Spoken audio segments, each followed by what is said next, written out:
Drinking soda in your room, it'll take you to a tasty carbonated place.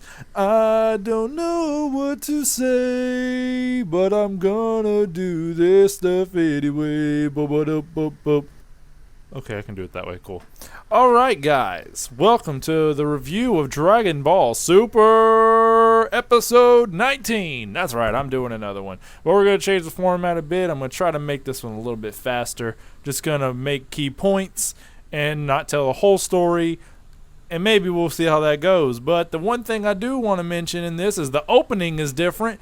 First, you get to see Jaco, which I call him Jaco, ironically. I know his name is Jacko. But you get to see Jaco in the opening at a different point of the opening, whereas normally he's with Hercule. He is now standing watching Gohan and Videl, being outside Creeper. But then we see Frieza. He shows his face, and then he shows his beautiful golden form with that evil smile. And another thing to mention is Goku's transformation from Super Saiyajin God is now a transformation into Super Saiyajin God 2 or Super Saiyajin God Super Saiyan. Just totally fucked it up. But yeah, it went from red to blue. It was really amazing. I loved that scene. It was amazing. And then the last but not least, the ending part is also Resurrection F theme with everybody the Resurrection F clothing except for Yamcha because he's not in this. He probably won't be. I don't know. And then we go on to Pilaf and the gang, showing them in a picture, but we're not going to talk about that. This is essentially the movie. After the last week's amazing episode that has not been reviewed. Wait! Let me stop. There's another thing that they changed. Frieza is now where Beerus used to be. It's amazing. Anyway, now that's out of the way. This opens up like the movie. This is probably let's say 80% movie, 20% new-ish type of things. Is just kind of a, expansion on some things. This is essentially the movie. If you missed this episode, honestly, you're not going to miss much. It goes in, with bats flying, kind of shows you towards the ends of hell, except this time the fish looks like it's dead when it shows it. It looks like it's not even moving. It's really weird. And Frieza is miserable, as he would be in heaven. Oh, it's not heaven. In hell. His own personal hell is probably what most people think of heaven. If you remember Dragon Ball and the, Dragon Ball Z, the original one, in the Buu arc, Dabura went into kind of a weird, super duper happy, go lucky kind of guy when he was put in heaven. That's kind of what I guess they're trying to do to Frieza here. But it's to no avail. Frieza just gets more and more angry. All the cute little teddies. And can somebody tell me why a fairy has a bunny costume on? That's just crazy. Not that I don't like it. It's like you saw in the movie. It was really funny. I love just seeing these parts. Frieza, the guy who does Frieza, is amazing. I think it's a guy in Japan. Is just amazing. The screaming and oh man, Frieza is the greatest. I'm glad he's back. Anyway, we're gonna go off past that point till we see Shisami, Tagome, and, of course, Sorbet all talking about bringing back Frieza. Something has happened in their armies that has lowered their amount of people, so they have less control of the galaxy, which Geekdom, I was listening to his review, and he had a good point. If they rule only like 60%, no, was it 30%? I'm not sure. If they only rule a certain amount of the galaxy, that means that somebody else is ruling the other half, which is probably that. It would make sense if it was the Galactic Patrol. Maybe they'll talk about that later on. But while they're talking about Frieza, I want to mention one thing that's really weird. This scene is scene for scene. If you've ever seen the Bardock special, this is scene for scene the Bardock special. Like, Frieza is in his little pod. The planet Vegeta looks like it did. There's like a billion soldiers floating around. Frieza makes the ball like he did in the anime special. He throws it. He does his little hands in the air like, ho, ho, ho, look at the lovely fireworks. He even says that. Like, this is scene for scene the Bardock scene from the father of Goku. And this is weird. It makes me kind of think that Bardock is never going to come in Super if this is what they're showing. So all those people who are like, oh my god, is Bardock going to be it? I need to have Bardock in my life in Super. It's probably not going to happen. Because let's face it, this is the Bardock scene, and they just cut Bardock.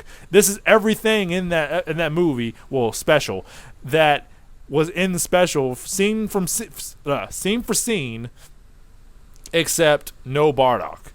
But I thought that was really interesting that they went that way. Like, it is like, that's the first thing I thought. I was like, holy crap, that is the same scene from the movie. I was shocked. Anyway, we go on to talk about Sorbet, Tacoma, and Shisami. I think they expanded Shisami's underoos. I remember them in Resurrection F. They were awkwardly small. Don't know why such a big dude has such small underoos. Maybe he got the short end of the stick when they were choosing their outfits. I mean, he does have a unique outfit, so maybe he had to switch, trade up. I don't know. But I do like, and I'll mention this a little bit later as well, Tacoma has some reserves about resurrecting Frieza. He's not 100% sure that Frieza can do everything that Sorbet is promising, and we'll get into that later. We go on to the Pilaf gang, and I just got to know, really, are we going to get any information on this? What the heck is up with those outfits? Like, they're dressed as nuns? Why are they dressed as nuns? They, like, literally, you look at all three of them, they are nuns. But before that, they show Goku and Vegeta training with Whis, which I thought was weird because I don't know, maybe I'm wrong. They didn't redo the Pooh thing, but I could have swore that Whis already told them this last episode. I don't know why he would be repeating himself so early. I mean, are they that stupid they can't remember? Am I that stupid that I don't remember that they split it up? Because I remember in the last episode, which I have not reviewed yet, if I do, that he mentioned similar things that he did in the movie, but whatever. Oh yeah, also Piccolo is watching Pan, and for some reason I do like that they expanded the scene a bit than it was in the movie, because Piccolo just seemed really fucking pissed in the movie, and this one it looks like he's charmed by Pan's acuteness, so he decides to make the little blah blah blah blah faces, which I thought was weird that they didn't show it. I guess they're trying to give Piccolo the dignity that they don't want to give Vegeta. I don't know, but it was weird that they didn't make any animation. Maybe they just didn't want to do it. Maybe they're just lazy. But it was just weird they didn't make any animation with his tongue out, doing that blah blah blah thing. That's a job for you guys on DeviantArt. Get to it, fan drawings, work on that. Somebody make that picture. Let me know if it exists. I don't know, but it should. If it doesn't now, it will after this. I'm sure they'll eventually. Somebody will be like, "Oh, I got to do that." But I don't know. It was weird that they didn't mention it. They didn't show it in the episode. So let's just speed along. Again, what the hell is up with Pilaf and the gang and their outfits? Like, why are they dressed as nuns? Pilaf kind of looks like a Russian nun. Shu looks like a dog nun, and of course Mai looks like a regular. I guess she kind of looks like a. Why are they nun looking? Why do they look like nuns? Oh, Sorbet shows off his amazing laser beam to the guys and gal, and that was pretty funny. We all know how important that laser beam is. Hopefully they change that. They probably won't. Anyway, we go on to a commercial. Good times. Vegeta. Shenron grants their wish, and this is another thing I had an issue with this even in the Resurrection F movie. I guess you could say this happens really fast, but don't you think that the Z Fighters would have noticed, like, Piccolo does say Shenron has been released, but don't you think they would have moved quicker to see what was going on? I mean, Shenron isn't a small dragon. He's not hiding. I guess you could argue that Sorbet and Tacoma are like on the other ends of the world or something, and Piccolo and Gohan wouldn't have enough time. But they could fly, they could raise up, they could look for Shenron. Like, don't you think they would be more serious about who just resurrected? I mean, this is the Eternal Dragon. Why are you just going to sit back and be like, oh, Shenron. Oh, Shenron's gone. What's going on? Like, I don't know. I didn't get that. So then we go on in the movie, they're like, oh, let's resurrect Frieza. And this time the dragon says that he can grant 3 wishes, which I have to rewatch Dragon Ball, I guess, because I don't remember the Earth Shenron being able to make 3 wishes. Anyway, it doesn't matter. He can make 3 wishes now. I don't know. And anyway, so they say, ooh, let's bring back Frieza. And Frieza's brought back, to do the whole shtick with them being in pieces. They put him in the containment chamber, blah, blah, blah. You've seen the movie. You kind of get this. This is pretty much scene for scene in the movie. Then he's told about the extra wishes. Like, ooh, maybe we can wish King Cole back for the second wish, just like in the movie. Shu goes out and says, I want 10 million zenny, or 10 or 100 zenny. I don't remember. He doesn't ask for that much. He asks for money. And then this was very interesting, and I didn't think about it until after I saw this. And it's kind of funny when you think about it.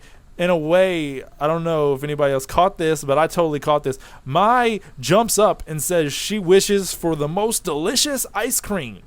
And Shinron delivers the most delicious ice cream to Mai in a special cooler.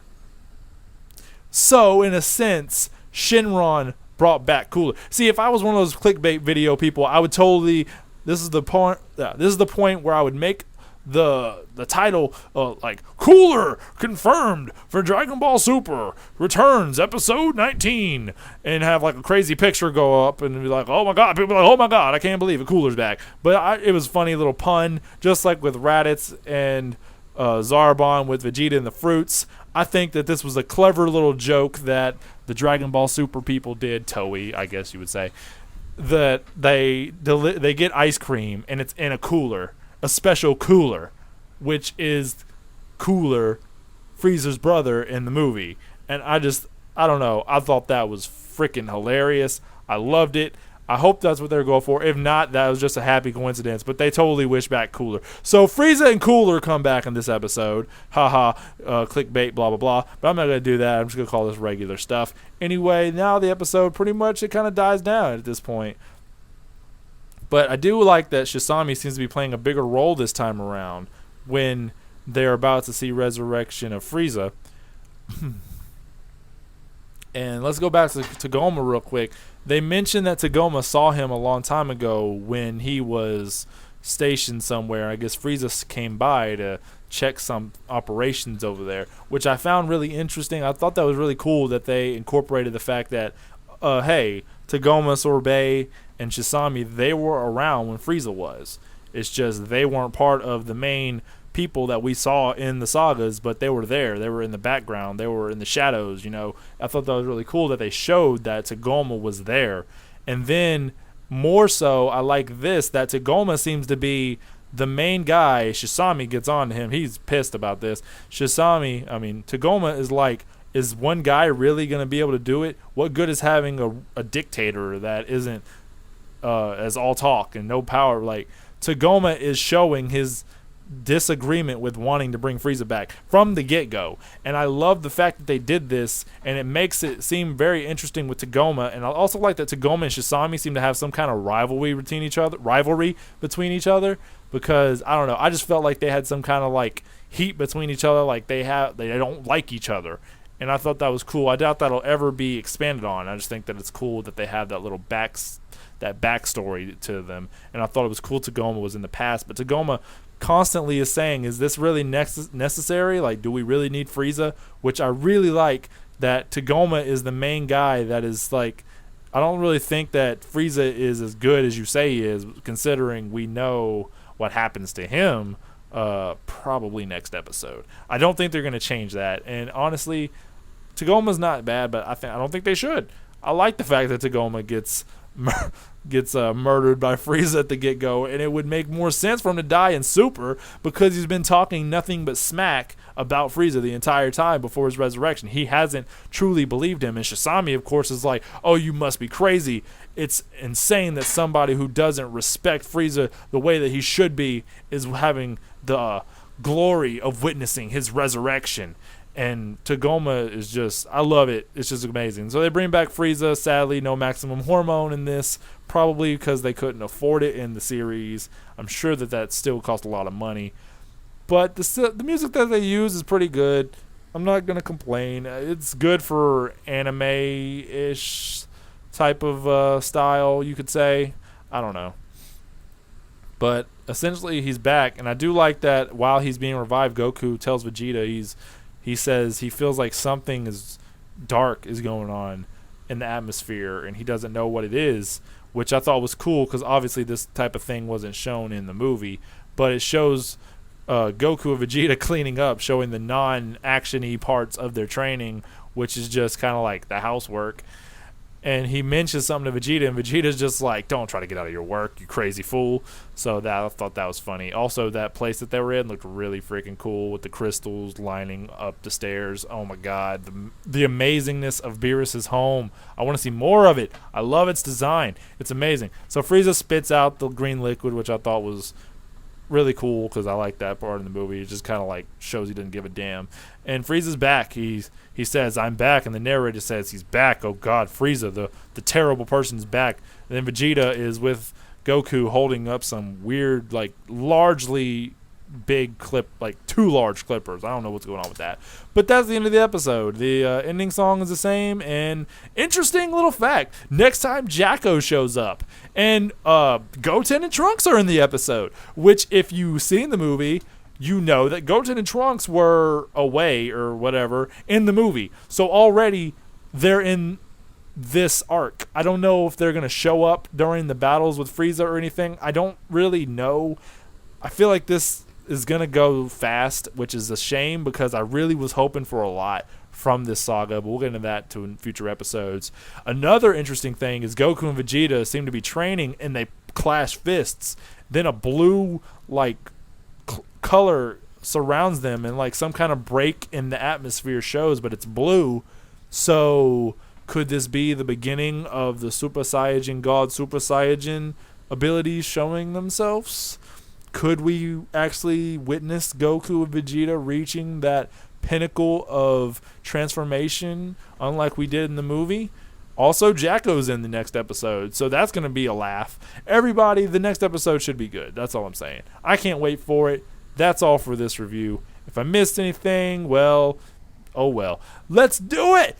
I don't know what that was. I don't know what the let's do it was. But thanks for watching. Goodbye.